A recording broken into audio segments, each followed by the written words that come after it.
आप जैसे इस वीडियो को देखते हुए इस वीडियो के मिडिल सेक्शन में पहुंचेंगे तो आपको लगेगा कि विकी ये क्या टिपिकल हिंदी क्राइम स्टोरी सुना रहा है, बट ऐसा नहीं है।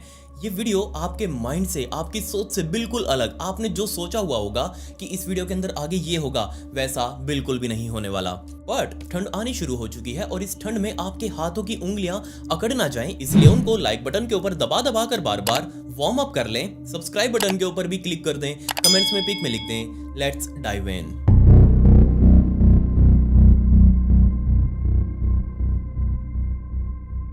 इस इंसिडेंट को समझने के लिए हमें अमेरिका के पेंसिल्वेनिया में बने हुए पॉस्टाउन नाम के इस छोटे से कस्बे में जाना पड़ेगा और टाइम था 3 जनवरी 2008 की रात का, जब यहीं पर रहने वाला 21 साल का पार्थ इंगल नाम का एक लड़का अपनी गर्लफ्रेंड के साथ अपने घर में बने हुए लिविंग हॉल के अंदर आराम से सोफे के ऊपर बैठकर दारू वगैरह पीते हुए सामने टीवी देख रहा था और तभी उसके घर के मेन डोर के ऊपर किसी ने खटखटाहट करी। उसने अपनी गर्लफ्रेंड की तरफ मुड़कर देखा कि क्या कोई आने वाला था, मुझे तो नहीं पता, बट उसकी गर्लफ्रेंड ने भी मना किया कि नहीं, मैंने तो किसी को भी नहीं बुलाया और कोई सामान की डिलीवरी करने वाला भी नहीं आने वाला। पार्थ बहुत ही कंफ्यूजन के साथ अपने ग्लास को वहीं रख के अपने सोफे से उठकर सीधा उस मेन डोर की तरफ गया। जैसे ही पार्थ ने दरवाजा खोला, सामने उसकी माँ खड़ी थी। अब अपनी माँ को इस तरीके से देखकर उसको हैरानी तो बिल्कुल भी नहीं हुई, क्योंकि उसकी माँ यहाँ से तकरीबन 1 घंटे दूर दूसरे शहर के अंदर रहती है और वो कई बार अपने बेटे के पास अपना टाइम बिताने के लिए आ जाती है। लेकिन हमेशा जब भी वो आती है वो उसको पहले फोन करती है, कॉल करती है और उसे बता देती है कि आज की रात या फिर आज के दिन मैं तुम्हारे घर आने वाली हूँ। और पार्थ उन सब चीजों को पहले से ही मैनेज करके रखता है। बट अब की बार उसकी माँ उसको बिना बताए आई थी और हाथ में उनके एक सूट के साथ में अपनी माँ को इस तरीके से देखकर पार्थ बहुत ज्यादा हैरान भी हुआ कि आप इस तरीके से बिना बताए यहाँ क्यों आ गए। बट उसकी माँ ने कुछ भी नहीं बोला और क्लियरली पार्थ देख सकता था कि उसकी माँ अंदर ही अंदर बहुत जोर जोर से रो रही है और कुछ भी बोलना नहीं चाह रही। खैर, अपने बेटे के सवालों का जवाब ना देते हुए पार्थ की माँ ने घर के अंदर एंटर किया और उस लिविंग हॉल को क्रॉस करते हुए सीधा गेस्ट बेडरूम के अंदर जाकर दरवाजा अंदर से बंद कर लिया। अब पार्थ और उसकी गर्लफ्रेंड जो कि बाहर लिविंग हॉल के अंदर बैठे हुए थे, इन दोनों को बहुत ज्यादा अजीब लगा कि माँ इस तरीके का बिहेव क्यों कर रही है। बट ना तो पार्थ को पता था और ना ही उसकी गर्लफ्रेंड को। दोनों एक दूसरे को देखकर बहुत ही कंफ्यूजन में सोचने लगे कि आखिर ऐसा क्या हुआ होगा। पार्थ वहां से निकलकर सीधा अपने माँ वाले बेडरूम के दरवाजे पर गया और उसको बहुत जोर जोर से खटखटाने लगा, अंदर आवाजें लगाने लगा कि माँ आखिर मुझसे बात तो करो, बात क्या है, आप मुझे मैटर तो बताओ। बट अंदर से कोई भी आवाज नहीं आई। पार्थ की गर्लफ्रेंड वहां से उठी और पार्थ को समझाने लगी कि कोई दिक्कत नहीं है, जो भी कुछ होगा वो बाद में बता देगी, अभी उनका मूड ऑफ है, तुम आराम से एक काम करो, मेरे पास आओ, बैठो, थोड़ी देर शांत हो जाओ और वापिस जाकर हम भी बाद में सो जाएंगे। पार्थ ने बिल्कुल यही किया। वो वापस जाकर अपने सोफे पर बैठा, सोचने लगा कि आखिर उसकी माँ के साथ क्या हुआ होगा। पर तकरीबन आधा पौना घंटा वेट करने के बाद भी जब उसकी माँ उस कमरे से बाहर नहीं निकली तो ये दोनों यानी कि पार्थ और उसकी गर्लफ्रेंड वहां से उठे, अपने बेडरूम में गए और आराम से जाकर सो चुके थे। अब पार्थ की गर्लफ्रेंड तो आराम से बेड पर सो गई, लेकिन पार्थ को नींद ही नहीं आ रही थी। वो बार बार अपनी आंखें खोल खोल कर ऊपर की तरफ देखकर सोच रहा था कि आखिर उसकी माँ के साथ क्या हुआ है जो वो इतनी अचानक से यहाँ पर आई है और ना ही उसने आने से पहले फोन किया और वो रो भी रही है। पार्थ अपने बेड से उठा। अब क्योंकि उसका कमरा उसकी माँ वाले कमरे के बिल्कुल बराबर वाला ही था, इन दोनों की दीवार बीच वाली एक। पार्थ अपने बेड से उठकर सीधा उस दीवार के ऊपर कान लगाकर सुनने लगा कि दूसरी तरफ उसकी माँ आखिर कर क्या रही है। उसने कान लगाकर जैसे सुना, उसको 2 चीजें क्लियर हो चुकी थी। पहली, उसकी माँ अभी तक सोई नहीं है, वो अभी तक बेड के ऊपर भी नहीं लेटी, वो पूरे कमरे के अंदर चक्कर लगा रही है। और दूसरा, वो बहुत जोर जोर से अंदर ही अंदर सुबक सुबक कर रो भी रही है। पार्थ को एग्जैक्टली मैटर तो नहीं पता था कि आखिर क्या हुआ है, लेकिन उसको ये जरूर पता था कि जो भी वजह रही हो, ये वजह सिर्फ और सिर्फ उसका पिता अरुण कुमार ही था। जी हाँ, पार्थ का पिता अरुण और उसकी माँ, इन दोनों के बीच में पहले तो रिलेशन बहुत बहुत ज्यादा अच्छे थे जब ये लोग इंडिया में थे, लेकिन बाद में जब ये लोग जाकर वापस अमेरिका में बस गए, वहां पर जाकर इन्होंने अपना काम धंधा शुरू किया और उसके बाद से ही जैसे ही काम धंधा फला फूला और उसके बाद से ही अरुण का ध्यान अपनी पत्नी से हटकर अलग अलग लड़कियों की तरफ जा चुका था। और कोई भी लड़की या फिर औरत ये बिल्कुल नहीं चाहेगी कि उसका पार्टनर किसी और लड़की की तरफ ध्यान दे। जैसे ही पार्थ की माँ को पता चला कि अरुण, उसका पति, किसी और के साथ अफेयर के अंदर है, उसने तुरंत जाकर कन्फ्रंट किया अरुण को कि तुम किसके साथ बातें कर रहे हो। उसने अरुण को भी बता दिया और अरुण और उसकी माँ ने मिलकर सीधा अपने पिता को सब कुछ समझा दिया कि देखो, तुम जो भी ये कर रहे हो ये बिल्कुल भी ठीक नहीं है, तुम इसको तुरंत छोड़ दो। अब क्योंकि अरुण के सामने सब कुछ खुल चुका था, अरुण ने कहा कि कोई दिक्कत नहीं है, मुझे अकल लग चुकी है, आगे से मैं ये चीज का ध्यान रखूंगा, आगे से तुमको कोई भी शिकायत नहीं मिलेगी। अमेरिका के अंदर रहते हुए इस परिवार ने अच्छा खासा पैसा कमा लिया था। अरुण कुमार जो कि बोइंग के अंदर इंजीनियर का काम कर रहे थे। बोइंग कंपनी आपने सुना होगा जो जहाज बनाती है, उस कंपनी के अंदर इंजीनियर के पद के ऊपर तैनात थे। जबकि इनका खुद का 7-Eleven वहाँ पर जैसे यहाँ हमारे ग्रोसरी मार्ट वगैरह होते हैं, बहुत सारे स्टोर्स होते हैं, ऐसे ही वहाँ पर 7-Eleven वगैरह ऐसे बहुत सारे स्टोर्स हैं। सो इस परिवार के पास खुद का एक 7-Eleven स्टोर भी था। सो आप समझ सकते हैं कि इनके पास अच्छा खासा पैसा भी था। कंफर्टेबल लाइफ, एक अमेरिकन ड्रीम जिंदगी। सो पार्थ की माँ भावना बेन, उन्होंने जब अपने पति अरुण कुमार को पकड़ा था, जब उनके अफेयर के बारे में उनको पता चला था, उस टाइम पर तो उन्होंने उनको माफ कर दिया। बट अंदर ही अंदर कहीं ना कहीं उनके मन में वो चीज बैठ चुकी थी, एक वो विश्वास टूट चुका था जिसको बनने में सालों लग चुके थे। अब ऑब्वियसली उस विश्वास को दोबारा नहीं बनाया जा सकता। अब कोई भी बात होती तुरंत भावना बेन जाकर अरुण कुमार के साथ कन्फ्रंट कर लेती, उसके ऊपर शक करती, हर बात के ऊपर, छोटी छोटी बातों के ऊपर, और इस वजह से इन दोनों के बीच में काफी ज्यादा नोकझोंक रहने लगी। इसी वजह से परेशान होकर भावना बेन ने अपने बेटे पार्थ से जाकर कन्फ्रंट किया कि देखो मैं इस तरीके से नहीं रह पा रही हूँ, मेरे माइंड में अभी भी वही सब चल रहा है, बेशक मैंने माफ कर दिया लेकिन मैं नहीं सही से टैकल कर पा रही। जिसके बाद पार्थ ने अपनी माँ को समझाया कि देखो आपको पापा के ऊपर विश्वास करना पड़ेगा, और आप क्योंकि पापा के ऊपर विश्वास कर सको इसलिए मैं पापा के कंप्यूटर में, उनके लैपटॉप के अंदर एक सॉफ्टवेयर डाल देता हूं, जासूसी वाला स्पाई सॉफ्टवेयर, जिससे जो भी एक्टिविटी उस लैपटॉप के अंदर होगी उसका सारा डाटा हमारे पास आ जाएगा। अब जैसे ये बात भावना बेन ने सुनी, वो बहुत ज्यादा खुश हुई। उसने कहा तुरंत डाल दो, जो भी कुछ होगा सब कुछ हमें पता तो कम से कम चलना चाहिए। सो जैसे ही वो पार्थ ने सेटअप किया वो सारा स्पाई सॉफ्टवेयर अपने पिता अरुण कुमार के लैपटॉप के अंदर, वो सारा डाटा, ईमेल वगैरह, किससे बात कर रहा है, क्या चैट कर रहा है, क्या सर्फ कर रहा है इंटरनेट के ऊपर अरुण कुमार, वो सारी चीजें भावना बेन और पार्थिंगल ये दोनों अपने स्क्रीन के ऊपर देख रहे थे। बेशक ये सारा काम करते हुए पार्थिंगल को बहुत ज्यादा बुरा भी लग रहा था कि वो अपने माता पिता के बीच में इस तरीके से रोड़ा बन रहा है, इस तरीके से उनको सेपरेट कर रहा है। बट उसको ये भी समझ आ रहा था कि यही एकमात्र तरीका है फैमिली को जोड़ कर रखने का। क्यों? क्योंकि उसकी माँ यानी कि भावना बेन को एक एक्स्ट्रा लेयर चाहिए थी प्रोटेक्शन की, एक ट्रांसपेरेंसी की। सो 3 जनवरी की रात को कान लगाकर अपने दीवार पर सुनते हुए अपनी माँ के बारे में कि वो क्या बातें कर रही है, क्या बोलना चाह रही है, उस टाइम पर उसके माइंड में ख्याल आया कि हो सकता है उसके पिता अरुण ने कोई नया अफेयर शुरू कर दिया हो और उसके बारे में लैपटॉप के ऊपर जानकारी मिल गई हो उसकी माँ यानी कि भावना बेन को, और उसी वजह से वो बहुत ज्यादा अपसेट हो गई हो।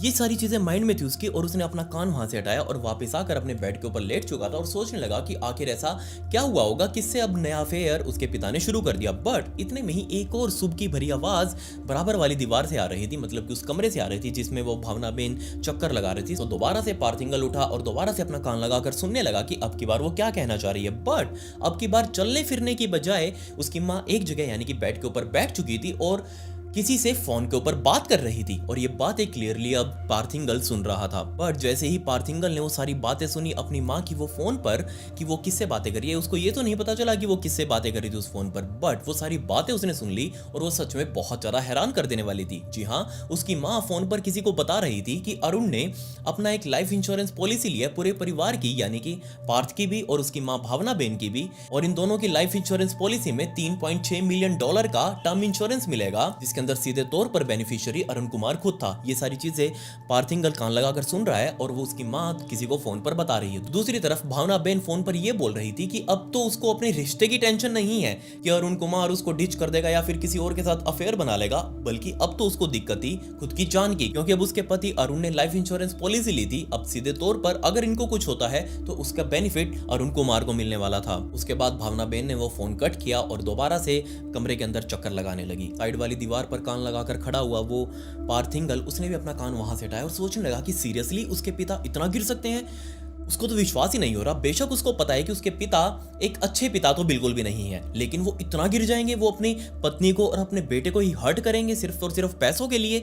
लेकिन ये चीज पार्थ के लिए नेक्स्ट टू इम्पॉसिबल थी, इसलिए उसने सोचना शुरू कर दिया कि क्या सच में उसके पिता ऐसा कुछ कर सकते हैं। उसने रिसेंट बिहेवियर्स को नोटिस किया कि जब वो उसके पिता से मिला था तब उसके पिता का बिहेवियर कैसा था, आज के दिनों में उसके पिता क्या कर रहे हैं। तब बेड के ऊपर लेटे लेटे ही पार्थिंगल को याद आया कि कुछ हफ्ते पहले उसके पिता की पड़ोसियों के साथ प्रॉपर्टी लाइन को लेकर लड़ाई हो चुकी थी, जबकि आज तक उसके पिता ने किसी के साथ चूं तक की आवाज में बात नहीं करी, किसी से ऊंची आवाज में बात नहीं करी। बट कुछ हफ्तों पहले वो अपने पड़ोसियों से लड़ रहे थे।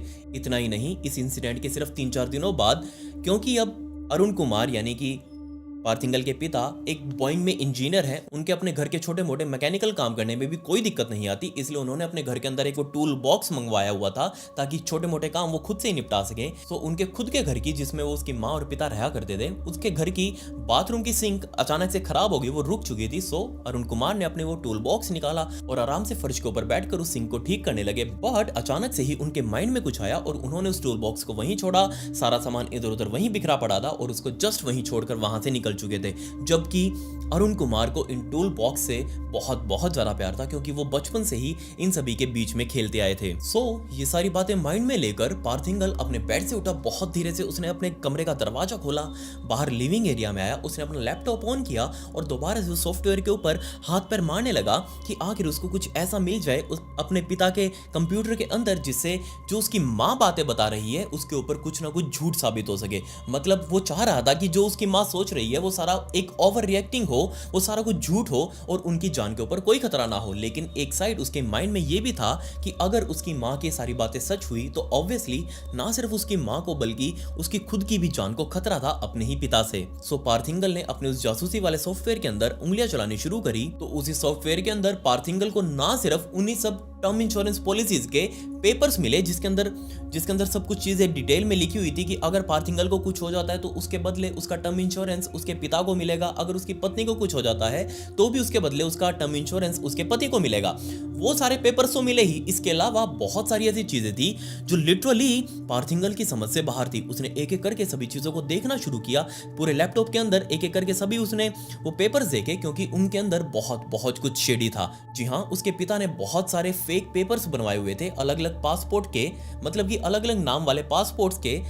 वो चाह रहे थे कि किसी तरीके से उनका खुद का, यानी कि अरुण कुमार का खुद का कोई एक नकली पासपोर्ट बन जाए और उस पासपोर्ट से वो किसी तरीके से दोबारा इंडिया चले जाए और वहां पर उनको कुछ काम करना था। जी हाँ, अरुण कुमार लिटरली यही चाह रहे थे कि उनका एक दूसरे नाम का पासपोर्ट बन जाए। बट जैसी ये चीजें पार्थिंगल ने देखी, उसको बहुत ज्यादा हैरानी हुई कि आखिर उसके पिता एक दूसरे नाम का पासपोर्ट किस लिए बनवाना चाह रहे हैं। लैपटॉप चलाते हुए और माइंड में 1 और 1 11 करते हुए पार्थिंगल ने सोचा कि हो सकता है वो अपने बेटे यानी कि पार्थिंगल को और अपनी पत्नी यानी कि भावना बेन का मर्डर करके उनकी जान लेके किसी भी तरीके से सारा पैसा को इकट्ठा करके वो यहाँ से छोड़कर सीधा इंडिया वापस चले जाएंगे इस फेक पासपोर्ट के ऊपर। ये सारी जानकारी इकट्ठा करने के बाद उसने तो अपना लैपटॉप वहीं बंद किया, अपने कमरे के अंदर जाकर आराम से सो चुका था। अब आने वाले कुछ दिनों तक पार्थिंगल की माँ उसके ही घर पर रुकी, बट जब भी कमरे से बाहर निकलती बिना किसी को कुछ बोले सीधा जो भी काम करने के लिए वो बाहर निकले वो काम करती और सीधा उसी गेस्ट बेडरूम में जाकर दरवाजा अंदर से बंद कर लेती। बट जब भी वो बाहर आती तो पार्थिंगल उससे बात करने की कोशिश करता कि किसी तरीके से वो उसको बता देगी आखिर उसके माइंड में क्या चल रहा है। बट उसकी माँ ने उसका जवाब देने से बिल्कुल मना कर दिया, वो जस्ट अपने आप को पूरे तरीके से लॉक्ड करके रखती। अब ये चीजें पार्थिंगल को बहुत ज्यादा बुरी लग रही थी।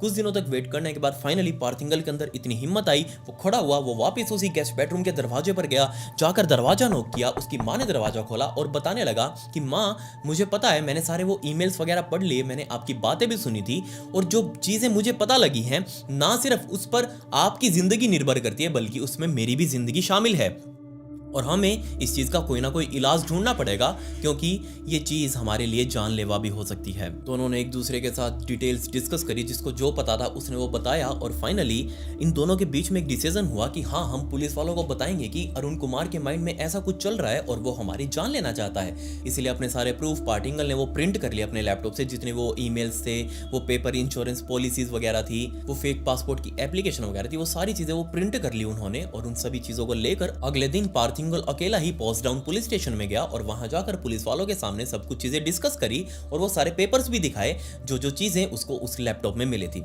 जैसे ही पुलिस वालों ने इन पेपर्स को देखा, वो पार्थिंगल को समझाने लगे कि देखो, तुम्हारे पिता तो तुम्हारी केयर कर रहे हैं, तुम्हारी जिंदगी की चिंता है उनको, तभी तो उन्होंने तुम्हारे लिए टर्म पॉलिसी वगैरह ली है, इंश्योरेंस पॉलिसी ली है, इसमें गलत क्या है।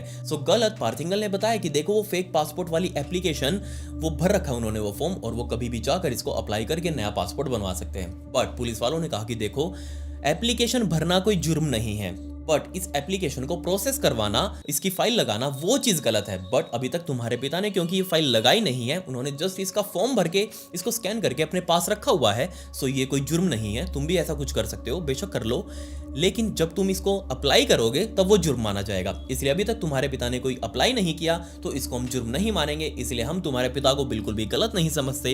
हो सकता है तुम लोग थोड़े ओवर रिएक्ट कर रहे हो, अपने आप को शांत करो, अपने घर चले जाओ। इसके अलावा पुलिस वालों ने यह भी बताया कि देखो, ना सिर्फ तुम्हारे पिता ने तुम दोनों की पॉलिसी ली हुई है, इंश्योरेंस पॉलिसी, बल्कि उन्होंने खुद के नाम की भी एक इंश्योरेंस पॉलिसी ली है जिसके अंदर बेनिफिशियरी तुम दोनों को बनाया है, मतलब कि अपनी पत्नी को और अपने बेटे को। सो इसमें गलती क्या है? तुम्हारे नाम के बेनिफिशियरी वो बन जाएंगे, उनके नाम के बेनिफिशियरी तुम बन जाओ, इसमें गलत क्या है? बट पार्थिंगल ने समझाया पुलिस वालों को कि देखो जनाब, हमारे माइंड में टेंशन है कि कहीं वो हमारी जान ना ले लें, क्योंकि उनका रिसेंट टाइम का बिहेवियर बहुत अजीब सा लग रहा है हमें। वो बस हमारी जान ना ले लें और यहाँ से भाग ना जाए, इसलिए आप उनके ऊपर नजर बना कर रखना।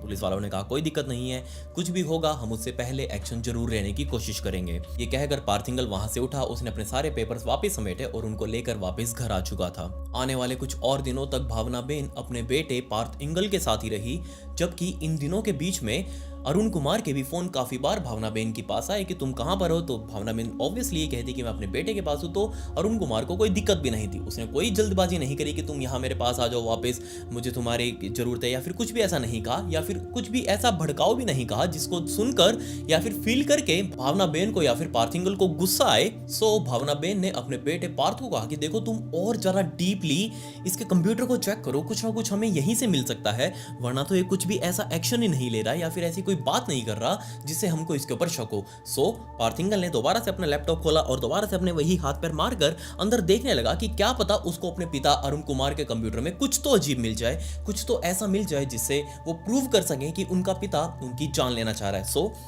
मैसेजेस को स्क्रॉल करते हुए, ईमेल्स को स्क्रॉल करते हुए काफी पुराने ईमेल्स उसके हाथ लगे और ये ईमेल सच में बहुत हैरान कर देने वाले थे। सो ये ईमेल्स अरुण कुमार ने अमेरिका में रहते हुए इंडिया में भेजे थे कुछ लोगों को, और वो इन लोगों से एक बहुत ही अजीब सी डील करना चाह रहा था, एक बहुत ही डार्क डील। और इस डील के बारे में जब वो बातें कर रहे थे तो बहुत ही अब्यूजिव लैंग्वेज का वो यूज कर रहे थे in between the emails. Obviously जिनसे अरुण कुमार बात कर रहा था, इंडिया वाले लोग, वो कोई अच्छे लोग तो थे नहीं, वो सिंपली दो नंबरी बंदे थे जिनका काम ही था गलत काम करना। सो इस डील के बारे में जानने के बाद इन दोनों को, यानी कि भावना बेन और पार्थिंगल को, अपना शक थोड़ा सा अजीब सा लगने लगा। उनको लगने लगा कि हो सकता है जिनसे उनके पिता डील कर रहे हैं इंडिया में रहते हुए, वो आदमी अरुण कुमार के ऊपर भड़क गए हो और वो उसकी जान लेना चाह रहे हो। इसीलिए उसके पिता ने ना सिर्फ अपनी बल्कि पूरे परिवार की इंश्योरेंस पॉलिसी करवा दी, ताकि अगर किसी को भी कुछ भी हो तो उसके बचे हुए परिवार के पास कुछ पैसा आ जाए। सो सिचुएशन चाहे कैसी भी हो, परिवार खतरे में था, या तो अरुण कुमार खतरे में था या फिर ये दोनों यानी कि माँ और बेटा खतरे में थे। ये सब पता चलने के बाद भावना बेन अरुण कुमार के पास वापिस जा चुकी थी अपने बेटे को छोड़कर, क्योंकि उसे अब अच्छा फील होने लगा, उसका अपने पति के ऊपर दोबारा से विश्वास आ चुका था।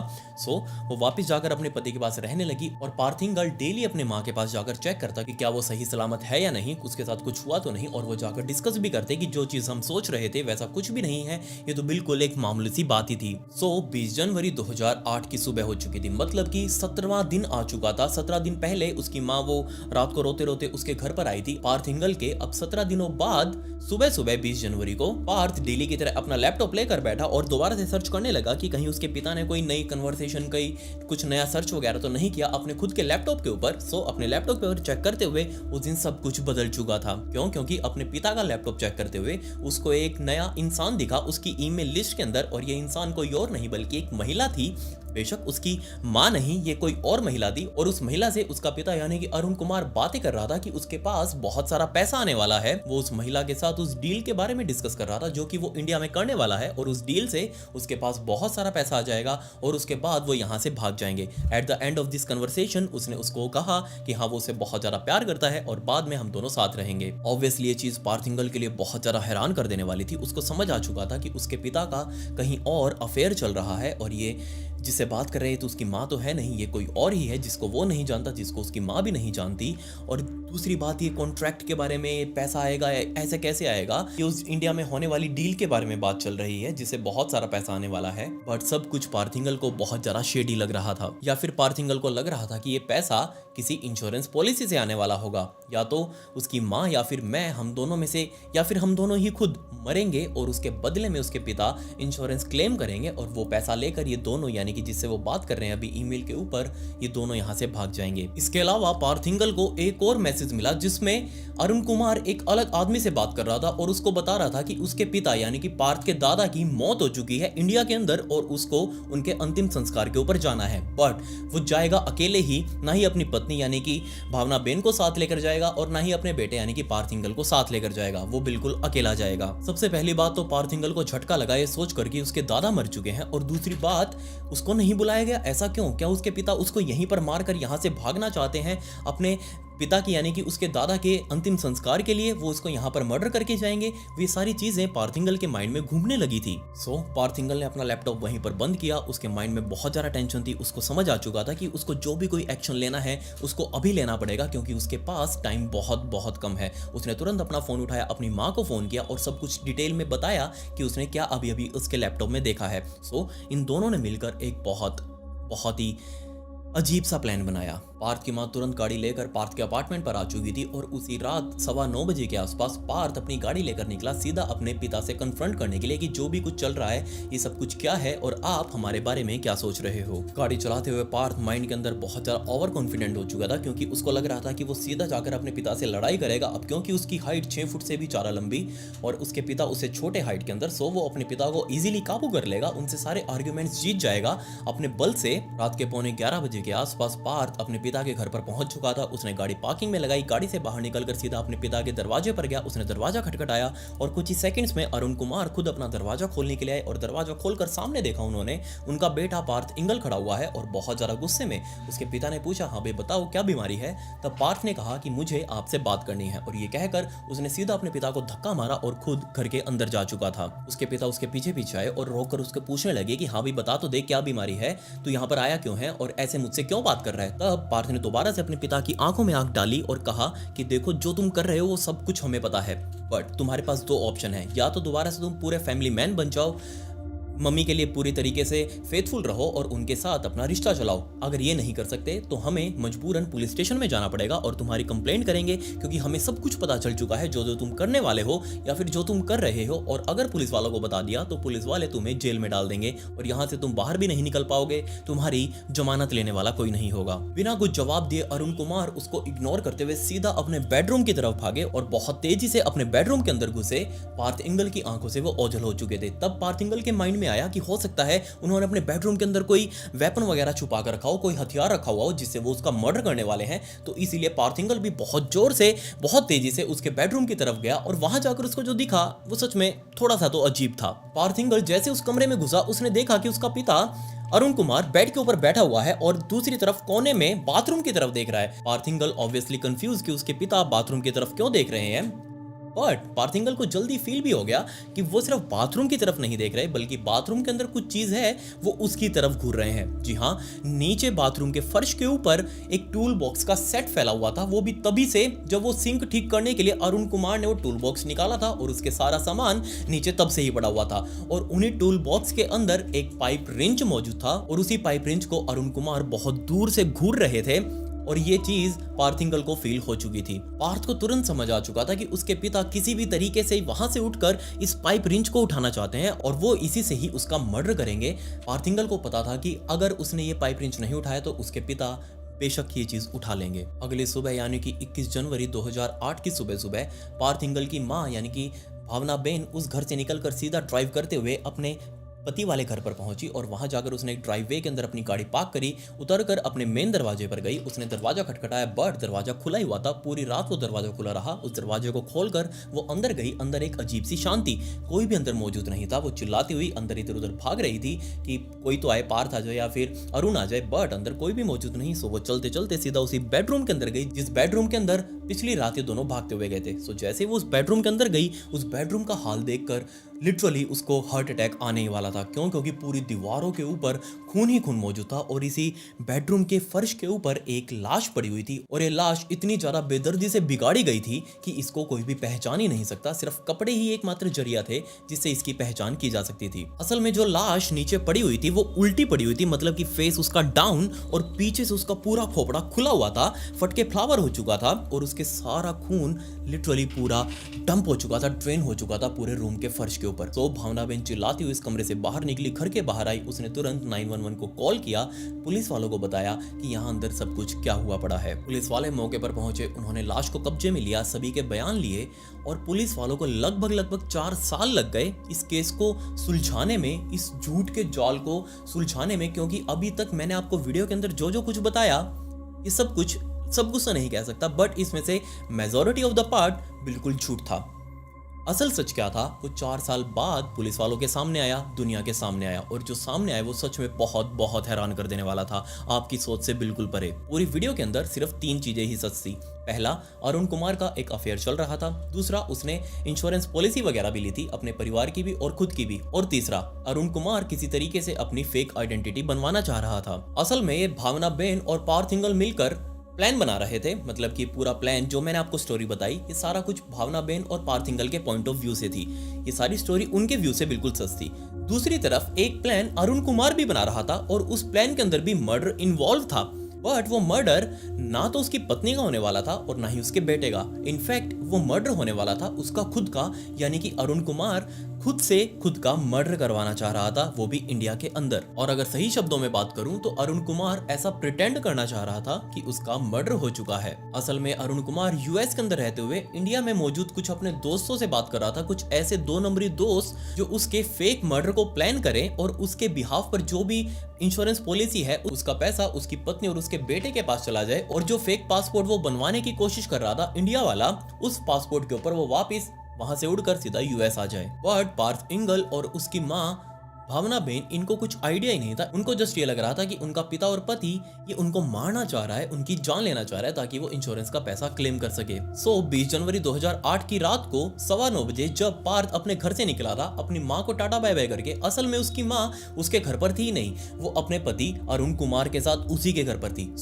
पार्थ हिंगल अपनी गाड़ी लेकर सीधा वहां पर पहुंचा और एक्चुअल में जैसे ही अरुण कुमार ने दरवाजा खोला उस टाइम पर उसकी माँ अरुण कुमार के पीछे ही खड़ी थी। और जब ये दोनों आपस में लड़ाई करने लगे और जब अरुण कुमार पूछने लगा इस पार्थ हिंगल से कि हाँ भाई बता क्या बीमारी है, तो इस टाइम पर यहाँ पर अचानक से क्यों आधम का, बाकी सब कुछ सेम था। अरुण कुमार वहां से लड़ाई करते करते सीधा भागकर अपने बेडरूम में गया और वहां जाकर बैठ गया और सोचने लगा। बट जिस टाइम पर ये पार्थ हिंगल उस कमरे में आया उसको लगा कि उसका पिता सामने दीवार पर घूर रहा है और वो नीचे पड़े हुए सामान में से पाइप रेंज को घूर रहा है और वो किसी तरीके से इस पाइप रेंज को उठाकर अपने ही बेटे यानी कि पार्थ हिंगल का मर्डर करना चाह रहा है। इससे पहले कि अरुण कुमार उस पाइप रेंज को उठाए, पार्थ हिंगल ने खुद उस पर झपट्टा मारकर उस रेंज को उठाया और सीधा लाकर अपने पिता की गर्दन पकड़कर उसके सिर के ऊपर बहुत जोर जोर से वार करने लगा और इतने वार किए कि उसके पिता का खोपड़ी पूरी की पूरी फटकर उसका सारा माल अंदर से बाहर निकल चुका था और उसके पिता अरुण कुमार की मौके पर ही मौत हो चुकी थी। और ये सारा काम जब हो रहा था उस टाइम पर भावना बेन, अरुण की पत्नी, पार्थ हिंगल की माँ गेट पर ही खड़ी थी और देख रही थी कि ये पार्थ अपने पिता के साथ क्या कर रहा है। अपने पिता की जान लेने के बाद अरुण कुमार अपने पिता की जान लेने के बाद पार्थ हिंगल उस कमरे से बाहर निकला। उसकी माँ ने उसके कपड़े साफ किए, उसको नए पहनने के लिए कपड़े दिए और उन कपड़ों को वहीं पर ठिकाने लगाकर ये दोनों उस घर से बाहर निकले, अपनी गाड़ी में जाकर बैठे और उस रात वापस पार्थ के अपार्टमेंट पर जाकर सो चुके थे। अगली सुबह भावना बेन अपनी गाड़ी उठाकर वापस इस घर पर आई और ऐसे रिएक्ट करने लगी जैसे उसको कुछ पता ही नहीं। अंदर गई, उसने शोर मचाया, 911 को फोन किया, पुलिस वाले आए और पुलिस वालों के सामने यही कहा कि मैं पूरी रात अपने बेटे के घर पर थी और मुझे नहीं पता कि मेरे पति के साथ ये सब कुछ क्या हो गया, आप प्लीज इसके बारे में इन्वेस्टिगेट करिएगा। और इस पूरे के पूरे इन्वेस्टिगेशन में पुलिस वालों को 4 सालों का समय लग गया। सन 2012 में इस पूरे केस का सच निकलकर दुनिया के सामने आया और जब ये सच बाहर आया तब पार्थ और उसकी माँ भावना बेन को गिरफ्तार किया गया और गिरफ्तार करके जब जेल में डाला गया उस टाइम तक भी ये दोनों यही चिल्ला रहे थे कि हमें लग रहा था कि हमारी जान खतरे में है और हमारी अपनी जान बचाने के लिए हमने सेल्फ डिफेंस में ये सब कुछ किया। लिटरली पार्थ ने अदालत के अंदर भी खड़े होकर यही बोला कि उसको लग रहा था कि उसके पिता उस टाइम पर वो पाइप रेंच उठाकर उसकी जान लेने वाले हैं और क्योंकि वो ना उठा ले इसलिए उसने खुद पहले एक्ट किया और उसको उठाकर सीधा अपने पिता की ही जान ले ली। जिसके बाद इसमें अदालत ने पार्थ के ऊपर मैनस्लॉटर के चार्ज लगे और इसकी सजा में उसको 33 महीनों की जेल सुनाई। इसके अलावा उसकी माँ यानी कि भावना बेन, उसके ऊपर कॉन्स्पिरेसी के चार्ज लगाए गए, उसको 10 महीने की सजा जेल के अंदर काटनी पड़ी। आज ये दोनों बिल्कुल फ्री हैं और अपनी जिंदगी जी रहे हैं। खैर आप मुझे बताइए कि आपको इस स्टोरी की एंडिंग ये होने वाली है, क्या इसके बारे में थोड़ा सा भी अंदाजा था? क्या आपने कुछ ऐसा सोचा था कि ऐसा कुछ हो सकता है? मेरे ख्याल से तो नहीं। जो आपके माइंड में चल रहा था उसको कमेंट्स में मेरे साथ डिस्कस जरूर करें। खैर, अगर आपके कोई क्वेश्चंस हैं या फिर मुझसे बात करनी है तो ये मेरी इंस्टाग्राम आईडी का लिंक आपको डिस्क्रिप्शन में भी मिल जाएगा। यहीं पर मैंने एक ब्रॉडकास्ट चैनल बनाया हुआ है जिसके अंदर मैं स्टोरी से रिलेटेड बैक स्टोरी फुटेज और फोटोज अपलोड करता हूँ जो मैं यहाँ नहीं दिखा सकता। सो आप वहाँ जाकर उसे ज्वाइन जरूर कर लीजिएगा, लिंक आपको डिस्क्रिप्शन में मिल जाएगा। खैर, पिछली वीडियो का शाउट आउट मान्यू गौड़ा को and comment pick me to get a shout out in next video. मिलता है अगली वीडियो में। ये वीडियो देखने के लिए धन्यवाद।